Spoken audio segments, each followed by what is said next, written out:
Yes! C'est fabuleux! Thomas Lavey. Les Grecs. Swing, le podcast de l'équipe et Journal du Golf. Salut à tous, bienvenue dans Swing, le podcast du Journal du Golf sur l'équipe.fr. Cette semaine, le golf est-il dangereux ? Pour en parler, Olivier Rouillon, médecin de la Fédération française de golf. Nous parlerons également de Cameron McCormick, le coach de Jordan Spieth. Et pour animer avec moi cette émission, Arnaud Tillous, c'est Martin Coulon du Journal du Golf. Salut messieurs. Salut Jean-Philippe, salut à tous. Salut tout le monde. Allez, je vous propose avant d'attaquer notre débat du jour, un petit tour de l'actu golf de ces dernières semaines. On n'en avait pas parlé la semaine dernière, car il n'y avait pas eu de podcast. Bah non, parce que Rémi était souffrant. Le réalisateur était malade. Il était souffrant, mais ça va mieux. Ouais, ça va mieux. Mais il tousse encore un peu. Une petite grippe, c'est Une grosse grippe à son âge, c'est dommage quand même. Et du coup, on a raté la victoire de Phil Mickelson la semaine dernière. De Phil Mickelson, c'était à Pebble Beach. Voilà, une victoire à 48 ans, c'est pas mal pour Phil. Ouais, vraiment, on n'arrête pas d'annoncer sa fin à Phil et puis il n'arrête pas de la repousser et non, impressionnant. De toute façon, il fait un bon début de saison. Il avait déjà été là. Un peu comme l'année dernière, où il avait gagné à Mexico, d'ailleurs, WGC. Ouais, mais il n'avait pas fait grand-chose de la saison après. Là, on sent que c'est quand même beaucoup plus solide. Donc, non, vivement la suite avec Phil. Ce qui est d'autant plus cool, c'est de le voir encore gagner à Pebble Beach avec un parcours avec lequel il a une petite histoire, un peu une petite love affair, comme on dit, outre-Atlantique. Et ce qui est encore plus cool, c'est de voir que Pebble Beach, ça va être le théâtre d'un certain US Open cette année. Et moi, je me frise les moustaches. Le tournoi où il est maudit, hein. 6e place. 6e place, la dernière fois, c'était en 2013 à Merion. Ouais. Voilà, Phil Mickelson, est-ce qu'il peut cette année du coup gagner l'US Open ? Est-ce qu'on peut croire à enfin une victoire dans ce majeur Bien sûr, tout le monde disait que les refs seront pas les mêmes, évidemment, l'US Open à Pebble Beach, mais de toute façon, on peut tout attendre de Phil Mickelson. Il le prouve de toute façon, c'est un peu comme Federer ou les autres en tennis. Il faut arrêter d'annoncer la fin de sa carrière. Il a du génie, c'est un des 2 ou 3 meilleurs joueurs des 20 dernières années, et voilà, il peut gagner à tout moment s'il est en forme. Martin ? Ouais, ce serait une belle histoire. Ce serait une super belle histoire, surtout à Pebble Beach, surtout pour ce bonhomme-là qui est vraiment du coin, qui a une histoire un peu familiale avec ça, parce que je crois que son grand-père était l'un des premiers caddies de Pebble, donc il y aura une vraie belle histoire à l'américaine, et encore plus avec Phil Mickelson qui remportera enfin son carrière Grand Slam. Ouais, parce qu'il a gagné les 3 autres. Exactement, il a les gagné planètes les 3 autres. seraient vraiment bien alignées, quoi. Mais il n'a toujours pas l'US Open dans sa sacoche, Phil Mickelson. Allez, on va filer sur le tour européen. C'était le Super Six en Australie. On rappelle 2 tours de stroke play, puis du match play. Est-ce que c'est un format que vous aimez bien ? C'est 3 tours de stroke play et puis après le dimanche en match play. Sympa comme format, ça change un peu. Super format. Bon, malheureusement, encore une fois, ça manquait un peu de français. Non, mais c'est sûr que c'est un super format. On critique suffisamment le tour européen et notamment son Big Chef pour dire voilà, ça c'est une super initiative, c'est top. On aimerait en voir et on aimerait que ce soit ailleurs qu'en Australie, histoire qu'on se sente un peu plus proche. Ah, t'as quand même eu 2 Français dans les phases de poule finale de match-play. Clément Sordet qui a perdu son premier match. Greg Bourdi et Clément Sordet, tous les deux ont perdu au premier tour. Mais bon, c'est les allées un peu du match-play sur 6 trous. Ça va très très vite. Il faut vraiment enquiller direct, comme l'a fait Ryan Fox qui a remporté le tournoi au final. Donc c'est intéressant. Il y a un petit côté un peu loterie. C'est moins sur de la régularité. C'est moins traditionnel que sur un tournoi classique sur 4 tours. C'est au final comme se jouait le golf à l'époque. Ça se joue en match play. Oui, mais sauf que là, il y a 3 tours quand même en stroke play. C'est sûr qu'il y a 3 tours, c'est peut-être un peu beaucoup parce que vraiment 3 premiers tours, ils servent pas à grand chose. Mais c'est cool, quoi. C'est un peu des tournois hybrides, mais pourquoi pas, ça se tente, voilà. Puis ça a l'air de plutôt bien fonctionner. Il y a pas de gars qui disent qu'il crie au scandale. Ce gars-là, on a encore vu l'Espagnol Otaegui, le roi du match play, encore en forme. Cette semaine-là, peut-être un joueur à suivre pour la Ryder, Otaegui. Ouais, c'est sûr que en tout cas à chaque fois il est performant. Non, mais il y a tellement d'épreuves sur le Tour européen que c'est bien de changer un peu de temps en temps sur des tournois un peu plus petits. Allez, avant de parler de Céline Boutier, un mot sur Tiger Woods qui a joué le Genesis Open. Tiger Woods qui a un peu galéré les 2 premiers tours et après c'est un peu détendu et a bien terminé. Ouais, impressionnant son début de troisième tour et son début de quatrième tour. Voilà, bon, il a pas été jusqu'au bout, mais en tout cas, il joue bien. On n'a pas fini d'en parler, notamment jusqu'au Masters, comme de Phil Mickelson. Moi, ce qui m'a excessivement intéressé sur cette semaine, qui était assez spéciale au niveau des conditions météo, le terrain était très gras, il y a eu beaucoup d'interruptions de jeu, des orages, de la pluie, du machin, du truc, c'est d'entendre Woods avouer que physiquement, il galère, quoi. Enfin, c'est pas qu'il galère, mais qu'il paye un petit péage à ce genre de conditions et que ça a joué un petit peu. C'était évidemment dur pour tout le monde. On a vu pas mal de gros cadors un peu plus jeunes, type Justin Thomas ou Adam Scott se galérer tout autant. Mais le voir de voir avouer, j'étais un peu moins dedans physiquement, il faut que je travaille un peu ce côté-là, il faut que je continue à enchaîner, il faut que je trouve mon équilibre. Le putter a pas été très chaud, je l'ai trouvé beaucoup plus volubile et beaucoup plus ouvert sur son état de forme, et c'était de ce point de vue-là vachement intéressant. Ouais, surtout qu'on n'a pas l'habitude avec Tiger. Pareil que Phil Mickelson, il fait un peu un début de saison similaire à celui de l'année dernière, Tiger Woods. Moins bon, meilleur je trouve. Meilleur. Non, c'est quand même mieux que l'année dernière. L'année dernière, on avait zéro, on savait pas d'où il arrivait. On savait pas d'où il arrivait. Il avait raté son deuxième cut. Non, là c'est quand même beaucoup plus solide, beaucoup plus encourageant. Il y a des petits éclats de génie. Là. Je pense à ce début de troisième tour, il enchaîne birdie eagle, birdie birdie. Enfin, il se passe un truc. Tu te dis waouh, il va. Tout le monde commence à se frissonner, quoi, à frissonner. Donc ça c'est intéressant. Mais bon, sur la régularité, sur 4 tours, sur des conditions un peu délicates, voilà, il y a encore un petit peu de boulot. Mais c'est encourageant. C'est évidemment très encourageant. Alors justement, pour terminer sur Tiger, Arnaud, vous adorez ça, un petit pronostic pour cette semaine, le WGC. On avait dit Mexico, première fois pour Tiger Woods à Mexico d'ailleurs. Ouais. On va encore dire top 5 et puis on espère que ce sera mieux, mais on va dire top 5. Le jour sans fin. Ce podcast est un jour sans fin, top 5 toutes les semaines.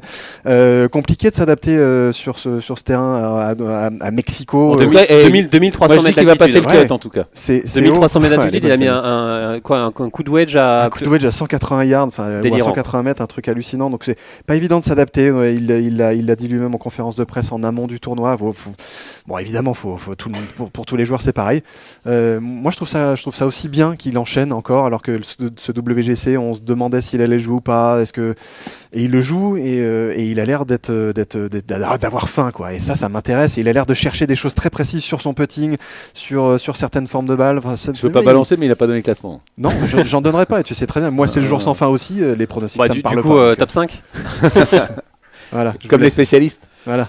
Allez, un petit mot sur Céline Boutier qui a remporté sa première victoire sur le LPGA. C'est une performance un peu, parce que pour voir une dernière Française remporter un tournoi sur le LPGA, c'était Patricia Mulebouc en 2003. Ça faisait un bail qu'on n'avait pas vu au Kraft Nabisco. C'était un majeur. Voilà, Céline Boutier qui remporte ce tournoi, c'est top, et c'est pas une surprise finalement. Non, c'est pas une surprise. Elle était numéro 1 mondial amateur. On sait qu'elle est au niveau. C'était un champ de joueuses un peu moins fort qu'un vrai tournoi du LPGA. Vous voulez dire que c'est pas une vraie victoire? Si, mais elle gagnera un tournoi du LPGA. Enfin, je l'espère, je le pense. Avec toutes les meilleures joueuses du monde en face. En face d'elle, voilà, c'est pas fini pour Céline. Elle bosse bien, elle bosse beaucoup. Alors justement, Arnaud, elle l'a prouvé. Rémi me dit dans l'oreillette qu'on a en dernière minute Céline Boutier. Voilà, une petite réaction sur cette victoire, qu'elle a eu sa première victoire sur le LPGA. On l'écoute. Je suis super contente d'avoir gagné le premier tournoi de la saison sur le LPGA.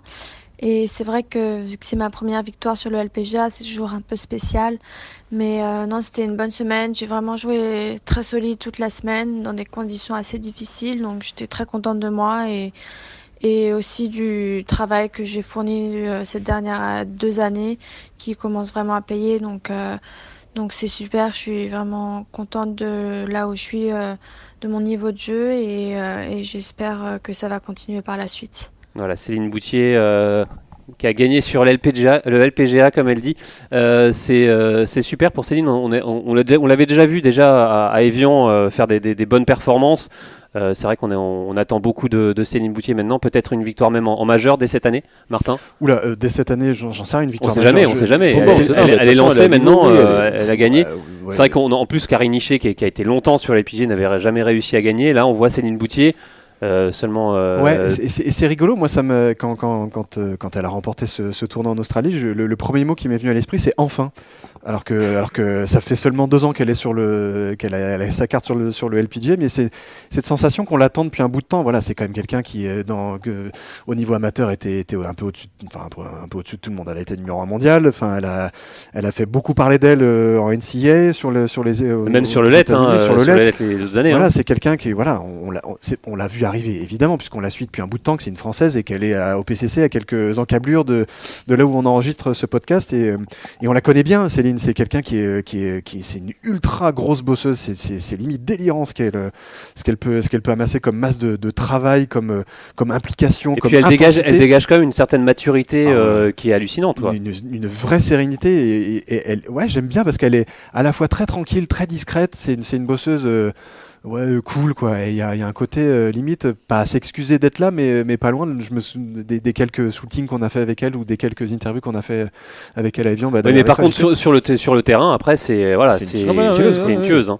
Elle a tout pour elle. Non, elle a vraiment tout pour elle. Céline, c'est pas une surprise qu'elle gagne et elle en gagnera d'autres, on espère, et des plus gros. Et pourquoi pas dès cette année, mais bon, ça va, elle est encore jeune. C'est déjà une très belle première étape pour Céline. Allez, dernière news, vous l'avez sûrement vu, cette vidéo de John Daly et sa prépa physique entre marche à pied et hamburger. Non, c'est pas sa prépa physique. Non, c'est une blague absolue. Alors ça vous fait rire ou ça vous consterne? Ouais, c'est les deux, mais bon, c'est vrai qu'ils auraient pu ne pas le faire. Ça vous concerne plus, Arnaud, j'ai l'impression. On a l'impression que le PGA Tour, ils essayent un peu de faire comme le Tour européen, de faire des blagues.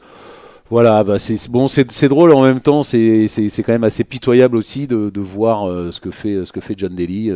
Voilà, il aurait pu faire autrement et ne pas faire semblant de prouver pourquoi il a ce physique-là. Il est totalement dans son rôle, c'est John Daly, mais total rock'n'roll jusqu'au bout. Voilà, c'est pas ultra bien réalisé, c'est un peu nunuche, c'est un peu bourrin, c'est un peu capillotracté. Bon, qu'est-ce que tu veux ? C'est du John Daly, mais quoi. C'est du John Daly et puis quelque part, c'est inutile, donc indispensable, quoi. Donc ça vous fait rire, Martin. Moi ça me fait marrer. Non, mais la prochaine étape, il va et on sait qu'il en est capable, boire des verres d'alcool, voilà. Enfin, il y a pas de fin. Mais oui, non, mais là, mais se filmer aussi, se mettre en scène.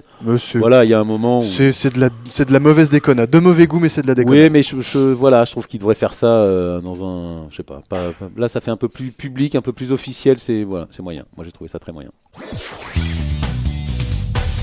Allez, vous êtes toujours à l'écoute de Swing, le podcast du journal du golf sur l'équipe.fr. Et maintenant, on va parler de notre débat du jour. Blessure à répétition, toutes les parties du corps sont susceptibles d'être touchées. Le corps des pros et même des amateurs est mis à rude épreuve. Alors messieurs, la question du jour est simple. Le golf est-il un sport dangereux ? Arnaud, Martin, ça dépend. Vous, c'est plus mental, c'est ça que vous m'avez dit en coulisses. C'est pas un sport dangereux, pour moi, c'est un sport extrême. Carrément. Bam, pavé dans la mare, direct. Ouais, c'est un sport extrême dans le sens où ça peut te rendre dingue, ce jeu. Et ça rend dingue que tu sois le numéro 1 mondial ou que tu sois le gars qui vient de commencer le golf et qui vient de taper sa première balle et qui se dit tiens, j'aimerais bien taper la deuxième et qui n'y arrive pas. Et ça te teste ou même qui n'a pas quoi. tapé sa première balle d'ailleurs, hein, parce qu'on peut faire 10 airshots, dès le début, et déjà être énervé. Donc, Arnaud. Non, mais c'est un sport dangereux, surtout pour les joueurs professionnels où il faut qu'ils fassent attention. Les amateurs, s'il suffit de se préparer un tout petit peu ou même 2 mouvements d'échauffement, et c'est pour nous les amateurs, c'est pas un sport dangereux. Après, c'est sûr que ça sollicite toutes les parties du corps, donc il vaut mieux quand même être en bonne santé pour jouer au golf. Allez, pour en parler, je vous propose tout de suite d'accueillir Olivier Rouillon, le médecin de la Fédération Française de Golf. Alors bonjour Olivier, alors vous êtes le médecin de la Fédération Française de Golf. Alors docteur, est-ce que le golf est-il un sport dangereux, physiquement déjà ? Non, le golf n'est pas du tout un sport dangereux si on le compare à d'autres disciplines équivalentes. Par exemple, en termes de traumatologie par rapport au tennis, il n'y a pas de comparaison possible. Il y a beaucoup moins de traumatologie dans le golf. Si on prend par exemple le risque cardiovasculaire, dans d'autres termes, le risque de faire un arrêt cardiaque, un accident cardiaque important sur un terrain de golf, le risque est très faible par rapport à ce qu'il est dans divers sports comme le tennis, faire un semi-marathon, etc. Donc, non, traumatologiquement parlant, le golf n'est pas un sport dangereux. D'ailleurs, c'est pas de façon unique et brutale que les gens se blessent, c'est par la répétition du mouvement. Et justement, les blessures les plus diagnostiquées chez les pros, parce que je suppose que c'est chez les pros où il y a le plus de blessures. Alors, chez les pros, il y a plus de blessures que chez les amateurs, pour une raison qui est que non seulement c'est le mouvement répété, mais il y a les charges cumulatives. C'est-à-dire qu'un pro aujourd'hui s'entraîne entre 8 et 10 heures par jour. Donc l'accumulation des choses rend la blessure plus probable. Ensuite, chez les pros, il faut faire une différence entre les hommes et les femmes parce que les blessures qui arrivent en premier ne sont pas les mêmes. Chez les hommes, ce sont les problèmes lombaires, les douleurs lombaires. Et c'est d'ailleurs la première cause d'arrêt des carrières professionnelles chez les joueurs. Chez les joueuses, c'est plus la pathologie du poignet qui arrive en premier. Mais on retrouve chez les hommes comme chez les femmes les problèmes lombaires, poignet et ensuite, beaucoup plus loin, le coude. Alors ça, c'est vrai chez les pros, mais aussi chez les amateurs ? Chez les amateurs, c'est un petit peu différent parce que chez les amateurs, bien sûr, les problèmes lombaires sont assez fréquents. Mais qu'est-ce qui se passe chez les amateurs ? Le golf n'est pas la cause des douleurs lombaires chez l'amateur. Le golf ne fait que révéler le plus souvent un état préexistant qui est lié au vieillissement normal qui vous touche, vous et moi. Peut-être moi plus que vous, je ne sais pas. Mais ce que l'on voit chez les amateurs, c'est beaucoup de problèmes liés à des défauts techniques, ce qu'on n'a pas chez les pros. Par exemple, les problèmes de tendons au niveau du coude, ce qu'on appelle les épicondylalgies ou qu'on appelait antérieurement tennis elbow ou golf elbow. Et ça, c'est beaucoup lié à des défauts de grip, à des clubs inadaptés, au fait de taper sur des tapis avec un sol très dur en dessous, toutes choses qui n'existent pas chez les professionnels. Arnaud ? Olivier, vous êtes le médecin de la Fédération française de golf. Est-ce que depuis que vous êtes en fonction, est-ce que vous sentez qu'il y a une prise de conscience, que vous êtes plus pris au sérieux qu'avant, ou est-ce que ça évolue à ce niveau-là, au niveau de la Fédé, au niveau des pros, au niveau des amateurs, que la santé, qu'on s'en préoccupe un peu plus dans le golf ou de la préparation physique? Est-ce que vous sentez une évolution à ce niveau-là en France? Alors, en ce qui concerne le haut niveau, les pros sont de plus en plus conscients que le golf est un des rares sports où vous pouvez faire une carrière sur plusieurs décennies, 3 décennies, donc gagner votre vie en jouant au golf sur 3 décennies, mais que pour cela, il faut durer, que pour durer, il faut pas se blesser, et que pour pas se blesser, il faut travailler physiquement dans le bon sens, et quand on a des alertes ou des problèmes physiques, les prendre en charge le plus rapidement possible. Donc oui, les pros sont aujourd'hui, par moi et par d'autres, beaucoup mieux entourés sur le plan médical, sur le plan de la préparation physique, dans des domaines comme la récupération, qu'il y a 15 ou 20 ans. Moi, je suis à la fédération depuis 10 ans et j'ai vu cette évolution-là se mettre en œuvre de façon tout à fait évidente.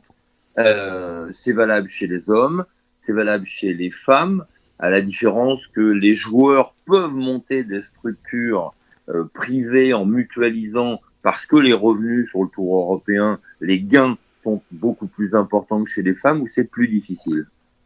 Et justement, chez les amateurs, est-ce que, on dit toujours qu'on s'échauffe pas assez, l'échauffement est indispensable pour quand on va jouer une partie de golf, ou est-ce qu'on peut démarrer à froid comme ça? Alors l'échauffement, c'est indispensable pour 2 raisons. D'abord, pour mettre votre organisme aussi bien d'un point de vue ostéo-articulaire que d'un point de vue cardiaque, que d'un point de vue de régulation de votre température, le mettre dans les meilleures conditions pour faire un effort. Donc ça, c'est la première chose. Deuxièmement, si vous vous échauffez correctement, vous minimalisez votre risque de blessure. Troisièmement, et ça c'est parfaitement démontré, il y a beaucoup de littérature scientifique sur le sujet, si vous vous échauffez correctement, vous jouerez mieux, vous scorerez mieux. Alors, est-ce que justement, si il y a un danger mental sur le golf, est-ce que le danger mental peut aussi entraîner des blessures et aller dans une espèce de cercle vicieux et rendre complètement dingue en fait? Je ne sais pas si je résume correctement votre question en disant est-ce que le golf rend fou? Si c'est ça votre question, la réponse est oui dans un certain nombre de cas. Est-ce qu'il y a des blessures mentales? Est-ce que, si vous voulez dire, y a-t-il des blessures narcissiques lorsqu'on pratique le golf? La réponse est oui aussi. Donc, pour être plus sérieux, bien évidemment, le golf c'est un jeu, un sport où il faut être capable de gérer la frustration, ce qui n'est pas forcément très facile, en particulier chez nos très jeunes athlètes. Donc, les blessures mentales, je ne sais pas si c'est le terme le mieux adapté, il faudrait demander à des psychiatres, ce qui n'est pas du tout ma spécialité, mais il y a des souffrances évidentes chez les jeunes athlètes qui ont, par exemple, une attente forte de leur entourage, de leurs parents quant à des résultats sportifs, des attentes fortes de leurs entraîneurs, que ce soit des jeunes athlètes qui sont dans le giron fédéral à travers les pôles ou de jeunes athlètes qui sont dans des girons complètement extra-fédérales. Donc oui, ce danger-là existe, on le connaît dans d'autres sports où ça a été peut-être plus flagrant que dans le golf, mais je crois qu'il y a les mêmes phénomènes dans le golf. Dans le tennis, on connaît l'impact de ces pères un peu surprésents, qui surinvestissent le projet de leurs enfants, principalement des filles d'ailleurs. Limite qui vivent par procuration la discipline de leur progéniture. Exactement, c'est exactement cela. Et c'est cela d'autant plus que ce soit dans le tennis ou dans le golf, les filles performent beaucoup plus tôt, beaucoup plus précocement que les garçons. C'est un constat qu'on peut faire, je ne sais pas si on peut l'expliquer, mais oui, il y a des souffrances là qui sont d'une souffrance d'ordre psychique et il faut être extrêmement attentif. C'est pour ça qu'on essaye d'avoir dans les pôles fédéraux en tout cas des suivis psychologiques et au moins de titre d'alerte.